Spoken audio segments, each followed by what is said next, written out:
ಒಳ್ಳೆ ಕೇಳು, ನಂಗೊಂದು ಡೌಟ್ ಮಚ್ಚ. ಮಚ್ಚ ಹೇಳು, ಅದೇನ್ ಡೌಟ್ ಅದು? ಬೊಗ್ಳು ನಮ್ ಕಾಲು 2-3 ಗಂಟೆಗಳ ಕಾಲ ಶೂ ಒಳಗಡೆ ಇದ್ರೆ ವೈಟ್ ಆಗ್ಬಿಡುತ್ತೆ ಅಲ್ವಾ? ಆಗುತ್ತೆ, ಅದ್ರಲ್ಲೇನಿದೆ? ಮತ್ತೆ ನಮ್ ಸಾಮಾನ್ ಅಷ್ಟು ವರ್ಷದಿಂದ ಒಳಗಡೆನೆ ಇದೆ, ಮತ್ತೆ ಅದ್ಯಾಕೆ ವೈಟ್ ಮೊದ್ಲು ಸರಿಯಾಗಿ ಮಾತಾಡೋದ್ ಕಲಿ. ಸ್ವಾಮಿಗಳೇ ಮಣಿ ಕೇಳಿರಲ್ಲ ಸಾಮಾನ್ಯ ತಂದ ಮಗು ಕೊಡು. ಇದೆ, ಇಲ್ಲೊಂದು ಸಮಸ್ಯೆ ಖಂಡಿತ ಇದೆ. ನಿಮ್ಮ ಏನಾಗ್ತಿದೆ ಅಂತ ಗೊತ್ತಾ ಮಗ ನಿಂಗೆ? ಏನಾಗ್ತಿದೆ ಸ್ವಾಮಿಗಳೇ? ನಿಮ್ ಹೆಂಡತಿ ನಿಮ್ ಪಕ್ಕದ ಮನೆಯವ್ರ ಹತ್ರ ಸಂಬಂಧ ಹಿಡ್ಕೊಂಡವಳೆ. ನಿಂಗ ಆಗೈತಲ್ಲ 4 ಮಗು, ನಿಂದಲ್ಲ ನಿಮ್ ಪಕ್ಕದ ಮನೆಯವ್ರದ್ದು. ಅಷ್ಟೇ ಅಲ್ಲ, ಇನ್ ಸ್ವಲ್ಪ ದಿವಸದಲ್ಲಿ ನಿಮ್ ಹೆಂಡತಿ ನಿಮ್ ಪಕ್ಕದ ಮನೆಯವ್ರ ಜೊತೆ ಓಡೋಗ್ಬಿಡ್ತಾಳೆ. ಸ್ವಾಮೀಜಿ ಇದೆಲ್ಲ ನಿಮ್ಗೆ ಹೆಂಗ್ ಗೊತ್ತಾಯ್ತು? ನೀನೇ ತಂದಿದ ನಿಮ್ ಮನೆಯಿಂದ ಮಣ್ಣು, ಇದ್ರಿಂದ ಎಲ್ಲ ಗೊತ್ತಾಗ್ಬಿಡ್ತು ನಂಗೆ. ಅರೆ ಸ್ವಾಮೀಜಿ, ಇದ್ ನಾನ್ ನಿಮ್ ಮನೆಯಿಂದ ತಂದಿದ್ದು. ಅಮ್ಮ ಬೊಬ್ಳ, ನಿನಗೆ ಯಾಕೆ ಬೆಳೆ ಕೂದ್ಲಾಗಿದ್ದಾವೆ? ನಿನ್ನಂತ ಅಯೋಗ್ಯ ಹುಟ್ಟಿಸಿದ್ದಕ್ಕೆ. ಓ ಸರಿ ಸರಿ, ಅದಕ್ಕೇನ ಅಜ್ಜಿಗೆಲ್ಲ ಕೂದ್ಲು ಬೆಳ್ಳಗಿರೋದು? ನಾಲಾಯಕ್ ನನ್ ಮಗನೇ. ಸರ್, ನಿಮ್ ಹುಡ್ಗ 4 ಸಬ್ಜೆಕ್ಟ್ ಅಲ್ಲಿ ಫೇಲ್ ಆಗೋನೆ. ಯಾಕೆ ನೀವು ಸರಿಯಾಗಿ ಹೇಳ್ಕೊಡಲ್ವಾ? ಸರ್, ನಾವು ಹೇಳ್ಕೊಡ್ತೀವಿ, ಬಟ್ ನೀವು ಸ್ವಲ್ಪ ಮನೇಲಿ ಹೇಳ್ಕೊಡ್ಬೇಕಲ್ವಾ? ನಾವೇ ಹೇಳ್ಕೊಡ್ಬೇಕಿತ್ತು ಅಂದ್ರೆ ಮತ್ತೆ ನಾವು ನಿಮ್ಮ ಹತ್ರ ಯಾಕೆ ಕಳ್ಸ್ಬೇಕು? ಸರ್, ನೀವು ಅಟ್ಲೀಸ್ಟ್ ರಿವಿಷನ್ ಮಾಡಿಸ್ಬೇಕಲ್ವಾ? ರಿವಿಷನ್ ಎಲ್ಲಾನು ನಾವೇ ಮಾಡಿಸ್ಬೇಕಂದ್ರೆ ಮತ್ತೆ ನಿಮ್ಗೆ ಫೀಸ್ ಎಂದು ಕೊಡ್ತಾ ಇದೀವಿ. ಸೊ ಸರ್, ನಿಮ್ ಮಗ ತುಂಬಾ ತೀಟೆ ಮಾಡ್ತಾನೆ ಸರ್ ಕ್ಲಾಸಲ್ಲಿ. ಅವ್ನ್ ಮನೇಲೂ ತೀಟೆ ಮಾಡ್ತಾನೆ. ನಾವು ನಿಮ್ಮ ಹತ್ರ ಬಂದೇನಾದ್ರೂ ಹೇಳ್ತೀವಾ? ಅಚ್ಚಾ ತುಗುರಿ ಸ್ವಲ್ಪ ಮುಲ್ಲಂಗಿ, ತುಗುರಿ ಸ್ವಲ್ಪ ಮುಲ್ಲಂಗಿ, ತುಗುರಿ ಸ್ವಲ್ಪ ಮುಲ್ಲಂಗಿ, ತುಗುರಿ ಸ್ವಲ್ಪ ಮುಲ್ಲಂಗಿ. ಅಂಕಲ್ ತೇರಿ ನಿಮ್ ಲುಂಗಿ.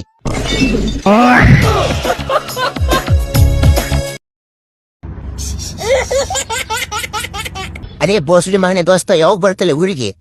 ಬರೋದಿಲ್ಲ, ಅಲ್ಲೇ ಸಾಯಿನಿ, ಬೆಂಗಳೂರಲ್ಲಿ ಸಾಯಿ. ಒಟ್ಟ ಬರಕ್ ಹೋಗಲ್ಲ ಊರಿಗೆ ಮಗನೆ. ಬಾಲೆ ಒಂದ್ಸಲಿ ಬಾಲೆ, ಬೆಟ್ಟೆಗೆ ಹೋಗಲಿ, ಚಾ ಕುಡಿಸೋದಿರ್ತಾ, ಊಟ ಮಾಡಿಸೋದಿರ್ತಾ. ನೀವು ಒಟ್ಟ ಬರೋವಲ್ಲಪ್ಪ ಬೆಂಗಳೂರಲ್ಲಿ ಊರಿಗೆ.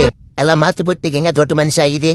ಎಲ್ಲ ಮರೆತು ಬಿಟ್ಟು ದೋಸ್ತರು, ಬಡೋ ದೋಸ್ತರಿಗೆ ಎಲ್ಲ ಮರೆತು ಬಿಟ್ಟು ಆ ಬೋಸಡಿ ಮನೆ ದೋಸ್ತ ಬಾ.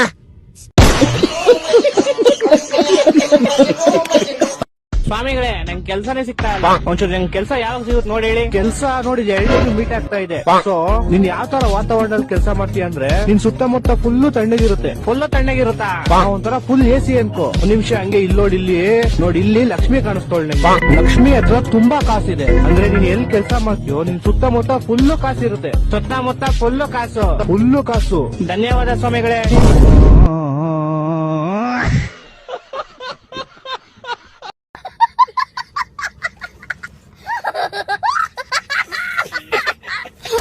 ನಾನ್ ಕಿಪಿ ಕೀರ್ತಿ ಜೊತೆ ಮದುವೆ ಆಗ್ತೇನೆ ಅಂದೆ ತಾನೆ? ನೀವ್ ಯಾಕೆ ರಚಿತಾ ರಾಮ್ ಜೊತೆ ಫಿಕ್ಸ್ ಮಾಡಿದ್ರೆ?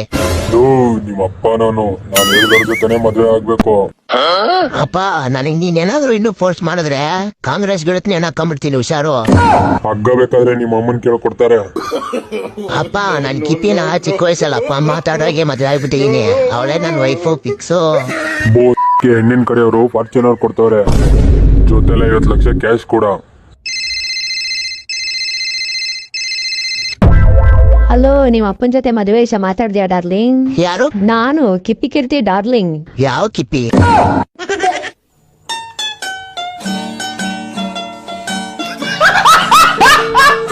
ಶ್ರೀಮಂತರನ್ ಮನೇಲಿ ಹುಡ್ಸೋದು, ಬಡಲ್ ಮನೇಲಿ ಹುಡ್ಸೋದು. ಬಡರು ತುಂಬಾ ಬಡವರು, ತಿನ್ನಕ್ಕೋ ಕಷ್ಟ ಇರ್ಬೇಕು. ಮನೇಲಿ ಬೈಬೇಕಾ ಸಂಸ್ಕೃತ ಎಲ್ಲ? ಬೆಳಿಗ್ಗೆ ಸಂಜೆ ನಾನ್ ಸ್ಟಾಪ್ ಬಯಸ್ಕೋಬೇಕು. ಜುಗ್ಗಾಗಿರ್ಬೇಕಾ, ದುಡ್ಡು ಉಳಿಸ್ಬೇಕಾ? ಕಂಜೂಸ್ತಾನ ಬೇಡ, ದುಡ್ಡು ಖರ್ಚು ಮಾಡ್ಲಿ. ಮುಗ್ಧತೆ ಇರ್ಬೇಕು, ಮುಗ್ಧತೆ ಫುಲ್ ಇರ್ಲಿ. ಬೇರೆಯವ್ರ ಟೋಪಿ ಹಾಕ್ತಿರು ಗೊತ್ತಾಗೋದು. ಟಾಪರ್ ಆಗಿರ್ಬೇಕಾ? ಟಾಪರ್ ಎಲ್ಲ ಬೇಡ. ಅವರೇಜ್ ಸ್ಟೂಡೆಂಟ್ ಆಗಿಲ್ಲ, ಜಸ್ಟ್ ಪಾಸ್ ಮಾಡ್. ಲೆವರ್ ಕೊಡ್ಬೇಕಾ? ಬೇಡ, ಲೆವರ್ ಅಂತ ಬೇಡ. ಸಾಯ್ತಂಕ ಸಿಂಗಲ್ ಆಗಿ ಸಾಯಿ. ಟೀ ಕಾಫಿ ಅಭ್ಯಾಸ, ಟೀ ಇಲ್ಲದೆ ದಿನೇ ಮುಗಿಬಿಡ್ದು. ದಿನಕ್ಕೆ 3 ಸತಿ ಕುಡಿಲೇಬೇಕು. ಅತ್ ಅಭ್ಯಾಸ ಇರ್ಬೇಕಾ? ಮ್ಯಾಚ್ ಸ್ಟಾರ್ಟ್ ಮಾಡಿದ್ರೆ ಸಾಕು, ಅಮ್ಮ ನಾತ್ಕೊಂಡ್ ಆ ಮಗನೆ ಈ ಮಗನೆ ಅಂತ ಮಾತಾಡ್ಬೇಕು. ಮಗ ಒಂದ್ ಕೇಳ ಏನು ಮಗ, ನಿನ್ ಏಜ್ ಎಷ್ಟು? 90 ಆಗೈತೆ. ಮತ್ ಯಾಕೋ ಇನ್ನು ಮೀಸೆ ಗೀಸೆ ಏನು ಬಂದೇ ಇಲ್ಲ? ಚಕ್ಕಗಿ ಕಾಯ್ದಿದ್ಯೇನು?